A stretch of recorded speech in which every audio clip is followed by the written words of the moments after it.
Camera 1975, కరెక్ట్గా 50 సంవత్సరాల క్రితం కెమెరా. నేను ఫోటోగ్రఫీలోకి వచ్చి ఇంచుమించు 50 సంవత్సరాలు కావస్తుంది. 77లో వచ్చాను. అప్పుడు ఇలాంటి కెమెరాలు వాడేవాడు. అంటే ఇది కొంచెం లేటెస్ట్.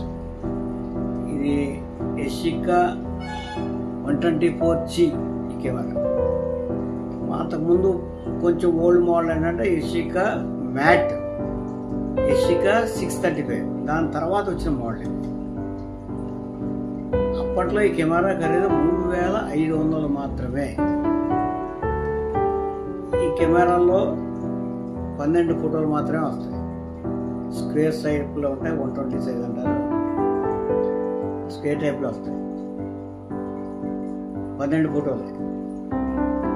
అప్పట్లో పెళ్ళిళ్ళు ఫోటోల ఆర్డర్ వస్తే 6 ఫోటోలు పెళ్లి ఆర్డర్ వస్తే పెద్ద పెళ్లి చాలా సంతోషం. అసలు ఒక రీలు ఫోటోలు తీయాలని వచ్చినప్పుడు పెళ్ళి అంతకు మించిన పెద్ద పెళ్ళి ఇంకోటి లేదు. పెద్ద పెళ్లితో సమానం. ఒకే రోజు మ్యాక్సిమం 2 లేదా 3 పెళ్ళిళ్ళు తీసేవాడు. కొంచెం సన్నగాడు పెళ్ళి, అర్ధరాత్రి పెళ్ళి, తెల్లకట్ట, అలాగా మ్యాక్సిమం ఏ మొత్తం వచ్చినా 2 పెళ్ళిళ్ళు కానీ 3 పెళ్ళిళ్ళు కానీ తీసేవాడు. ఒక రీలు మ్యాక్సిమం ఆర్డర్ 12 ఫోటోలు.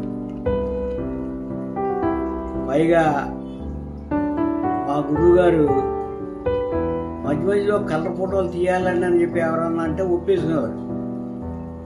దీంట్లోనే black and white colour reel కూడా ఇచ్చేవారు. ఒక దుప్పటి ఒకటి ఇచ్చేవారు, నల్లలాంటి దుప్పటి.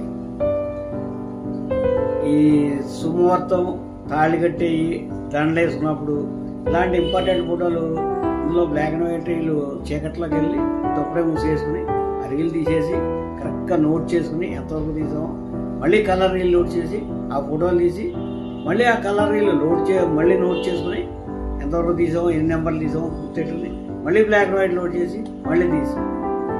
ఒకే పెళ్లిలో ఒకే కెమెరాతో బ్లాక్ అండ్ వైట్ కలర్ తీసేవాళ్ళం.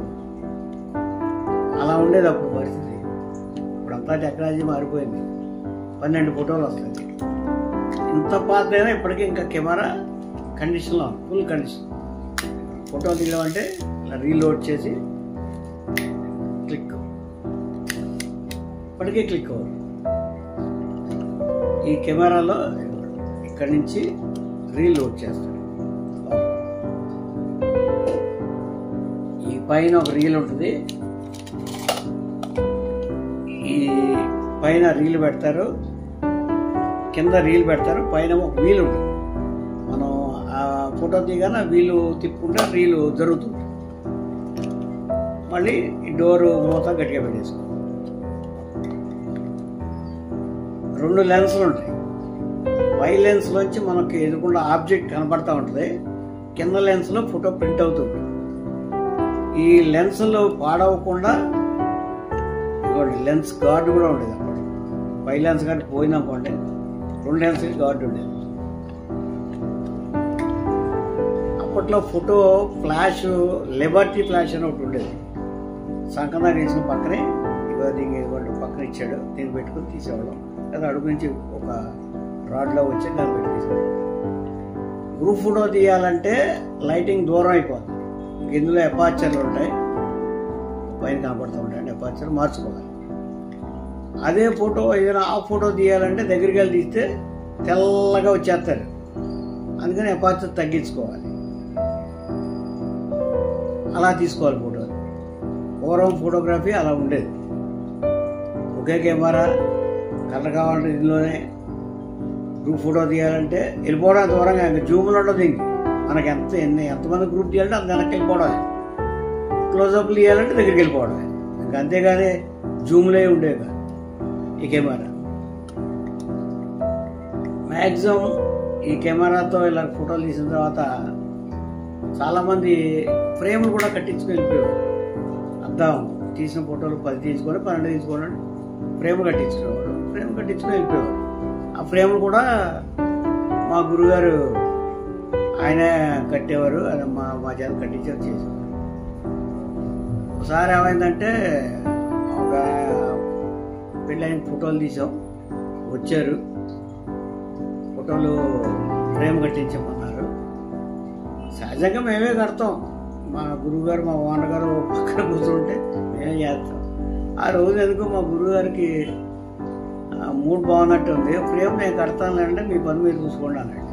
ఇక డార్క్ రూమ్లోకి వెళ్ళిపోయి మా పని మేము పెడుతున్నాం. ఆయన ఫ్రేమ్లు 12, 8, 12, 12, 18 అలా సైజులు ఉంటాయి. అద్దం ఫ్రేము వెనకాల అట్టాన్ని ఉంటాయి. దాంట్లో ఫోటోలు పెట్టాలి.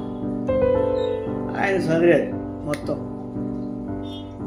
ఎలా చదివినా సరే ఒక ఫోటో మిగిలిపోతుంది.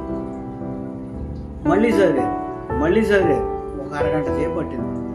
నిలువు ఫోటోలు ఉంటాయి, అడ్డం ఫోటోలు ఉంటాయి. ఏం చేసినా సరే ఒక ఫోటో మిగిలిపోతుంది. దాంతో ఆయనకి కొంచెం చిరాకు వచ్చి ఆ గురువుగారు అంటే మా అదృష్టం ఏంటంటే మా గురువుగారు కూడా మమ్మల్ని గురువుగారినే కలిగారు. చాలా అదృష్టవంతుడు గురువుగారు అని చెప్పి అయితే పరిగెట్టుకు వచ్చి మాకు తెలుసు కదా ఆయన వల్ల అవ్వదో, మేమే ఈ పని చేయాలి. వాళ్ళు ఫ్రేమ్ కింద ఫోటోలకి డబ్బులు ఇచ్చేసారు. కాఫీ దాకా వస్తాను వెళ్ళి లోపల ఫోటోలు చదరండి అని చెప్పి వెళ్ళిపోయారు. సరే ఆయన కాఫీ దాకా వచ్చాడు కదా మేము ఫోటోలు చదివేసేసి ఫ్రేమ్ కట్టేసి ఇచ్చేసాం. పట్టుకోండి పార్టీ కూడా వెళ్ళిపోయాడు. ఆయన వచ్చి గురుగారు ఫ్రేమ్ చదివారా అన్నారు. చదవడే ఉన్నాడు, ఫ్రేమ్ కట్టి ఇచ్చేసాడు, పట్టుకుపోయాడు అన్నారు. అదేంటిది, నేను అరగంట బట్టి చేసినా నాకు సెట్ అవ్వలేదు, ఎలా కట్టారు అన్నాడు. ఎందుకులండి ఏదో అయిపోయిందండి, మాకు అలవాటే కదా, ఎప్పటి నుంచో ఇదే పని కదా, చదివేసామని జాగ్రత్తగా అంటారు. నేను చదివితే ఫోటో మిగిలింది, మీకు ఎలా సరిపోయింది చెప్పండి అని కూర్చున్నాడు. ఏం చెప్తాను మరి తిట్టంటే చెప్తా ఉన్నాను, చెప్పండి. ఎవరు చదివినా ఒక ఫోటో మిగిలిపోద్దండి, ఆ ఫ్రేమ్కి మరి ఆ ఫోటో పట్టుబడి కావాలండి, ఒక ఫోటో చింపేసి పక్కన పడేసేవాడిని అని మీతో అర్థం కట్టి ఇచ్చేసేవాడు. అదేంటిది రేపటితో గొడవ అవుద్ది. ఎవరికి పెళ్ళైన కొత్త పిచ్చి చూడండి, కొబ్బరిబొండగా ఒక అమ్మాయితో పెళ్ళైంది, కొత్త పిచ్చోడు పూతిరగడది, ఎవడు రాడండి మన దగ్గరికి. అసలు ఏ ఫోటోలు తీసా కూడా అది తెలీదు, ఏదో గోండ పెడతారు చూస్తారు అంతే, ఎవరు రాదు, కంగారు పడకండి. ఇది భయం. ఒక వారం రోజులు పోయింది, ఎవరు రాలా, ఫోటోలు తగ్గిందండి, ఎవరు రాలా. ఇది ధైర్యం వచ్చింది. గురుగారు మరి ఇంతకుముందు ఇప్పుడు అలా జరిగిన, ఇంతకుముందు ఏంటంటే బాబు ఎక్స్ట్రా ఫోటో ఏమైనా మిగిలితే మరి చింపాలంటే కామనే, మాకు కొత్త ఏం కాదు. నిన్న కూడా ఒక ఫ్రేమ్ కట్టాను, ఎంత చదివినా సరిపోవట్లేదు, ఒక ఫోటో తీసి పక్కన పారేశాను, కొత్త ఏం కాదండి, మామూలు సరదాగా ఉండే. అప్పట్లో ఫోటోగ్రఫీ, ఫోటో స్టూడియోలో సరదాలో ఫోటోగ్రఫీ అలా ఉండేవి. పెళ్లి టైంలో ఏదైనా పెళ్ళి వస్తే సరే పొరపాటున ఆ రోజు ముహూర్తాలు ఎక్కువ పెళ్లి రాలేదనుకోండి, ఇక మా పరిస్థితి ఏంటో తెలుసా, సరిగ్గా షాప్ ముందే ఒక మడత మంచం వేసి కూర్చోబెట్టారు మా గురువుగారు. ఆ కెమెరా తలకాయ నెట్టుకుని పడుకున్నాడు. మా కుటుంబం నుంచే ట్రాక్టర్లు ద్వారకా, తిరుమల ఇవన్నీ పెళ్ళిళ్ళు చేసుకుంటారు. వాళ్ళు లేపి ఏమన్నా ఫోటో తీయడానికి రండి అని చెప్పి ట్రాక్టర్ ఎక్కించుకు వెళ్ళేవాడు. వెళ్ళి ఆ ట్రాక్టర్ మీద వెళ్ళి పెళ్లి ఫోటోలు తీసి వచ్చేవాడు. మా భయం అదే, ఏ రోజు పెళ్లి ఫోటోలు బుక్ అవ్వకపోతే ఆ రోజు మాకు వర్తమాంసం. ఆయన ట్రాక్టర్ మీద వెళ్ళేవాళ్ళు మనం కాకేసి వెళ్ళాలి. ఇది అహనా పెళ్ళి అంట్లో చూడండి, బ్రహ్మాండంగా బస్ స్టాండ్కి వెళ్ళి మా ఇల్లు తీర్థం రండి అని బతిమాలుడు. అలాగే మా భయం అప్పట్లో అలా ఉండేది.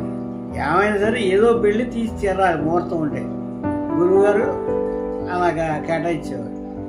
పెళ్ళిళ్ళు వస్తే సరే లేదా బయట పడుకుని ట్రాక్టర్ మీద వెళ్ళి తీసుకొచ్చేవాడు. అప్పట్లో మాకు వెహికల్స్ అంటే ఏముండేవి కాదండి. 20 ఏళ్ళైనా 20 కిలోమీటర్లు అయినా 30 కిలోమీటర్లు సైకిల్ వెళ్ళిపోవడం, వెళ్ళి తీసుకొచ్చాడు. అప్పట్లో పాస్పోర్ట్ 2 కాపీలు 3 రూపాయలే. 3 రూపాయల ఫోటోకి 30 కిలోమీటర్లు, 15 కిలోమీటర్లో 10 కిలోమీటర్లు రావడం, సైకిల్ వెళ్ళి వచ్చాడు, వెళ్ళి ఫోటో తీసి తొక్కుంటూ వచ్చి తీసుకొచ్చాడు. ఆ రోజులు ఫోటోగ్రఫీ, ఆ రోజులు అనుభూతి. Old is gold. ఎంత కష్టపడ్డా ఏం చేసినా ఆ సరదా వేరు, ఆ ఫోటోగ్రఫీ వేరు. ఫోటోగ్రాఫర్లకి కస్టమర్లు ఇచ్చే ఆ గౌరవం వేరు. అంతా టెక్నాలజీ మారిపోయింది. అంతా దీంతో ఫోటో తీయడం అంటే జాగ్రత్తగా క్లియర్ చేసి తీయడం అంటే చాలా కష్టం. ఎక్స్ట్రా ఫోటో తీయలేక లేదు. మనం ఫిల్మ్ వేసేస్తే ఊరుకోరు, ఒకే ఫోటో తీసేవాడు. గన్ షాట్గా గ్యారంటీగా క్లారిటీగా వచ్చారు అలా తీసేవాడు.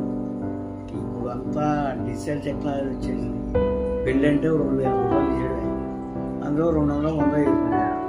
అలా అయిపోయింది. ఇది 1977 నుంచి 75 నుంచి నేను వాడిన కెమెరా. ఆ గుర్తు కోసం మా దగ్గర